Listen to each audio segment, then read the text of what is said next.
কেটে আনা হয়েছে।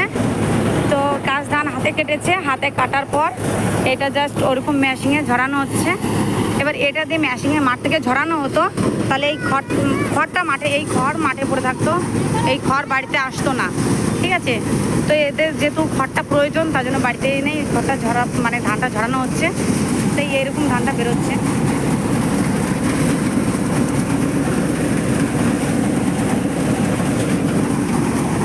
আর ওই যে খড় ওইভাবে বেরিয়ে যাচ্ছে সমস্ত খড়।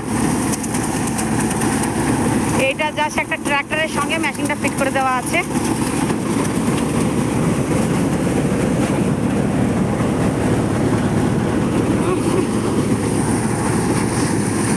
এবার কি ঘূর্ণিঝড়ের মতন খড়টা জাস্ট উঠছে, মনে হচ্ছে সত্যিই ঘূর্ণিঝড়, কিন্তু এটা সত্যি ঘূর্ণিঝড় না, এটা জাস্ট ওই মেশিনের হাওয়াতে কিন্তু খড়টা এরকম পড়ছে। ঠিক আছে, এটা কিন্তু ভুলেও কিন্তু ঘূর্ণিঝড় মনে করবেন না।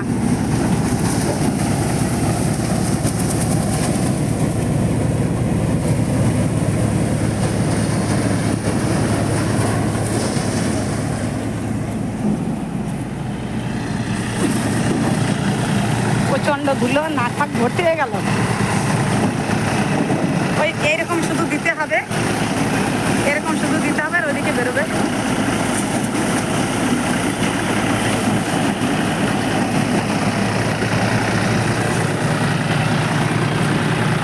এই দেখুন, এই ট্র্যাক্টরের সঙ্গে ওই মেশিনটা জাস্ট ফিট করা।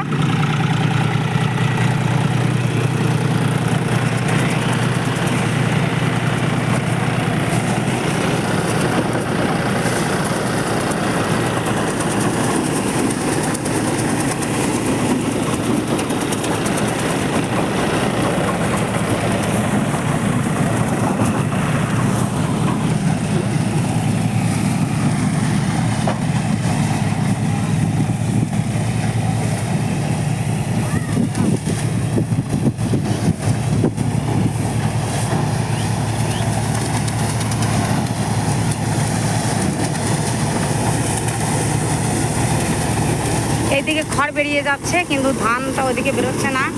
আর এইদিকে যত আগড়া বেরোচ্ছে, এইদিকে মানে ধানের ভেতরে যে আগড়াটা সেটা বেরোচ্ছে, ওদিকে খড় বেরোচ্ছে। আর ধানটা ফ্রেশ ধান, যেটা পরিষ্কার পরিচ্ছন্ন ধান, সেটা এইদিকে আসছে, যে বস্তা ভরা হচ্ছে।